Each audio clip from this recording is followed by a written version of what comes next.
Nagbigay ng tulong ang Department of Migrant Workers sa naulilang pamilya ng tripulanteng nasawi sa pag-atake sa Black Sea. Ayon kay DMW Secretary Hans Leo Kakdak, kanila ring ipinaabot ang pakikiramay ni Pangulong Marcos Jr. at iginiit na handa ang gobyerno na sila'y alalayan sa gitna ng matinding pagdadalamhati.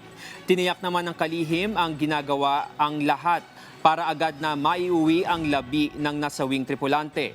Tutulungan din aniya ang kapatid nito na nasa Dubai para ma-extend ang bakasyon at sasagutin na rin ang tiket nito pauwi.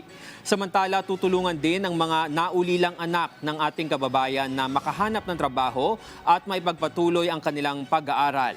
Matatandaan na una nang ipinag-utos ni Pangulong Marcos Jr. ang pagbibigay ng tulong sa pamilya ng 2 Pilipino na seafarer na nasawi sa drone strikes sa Northern Black Sea.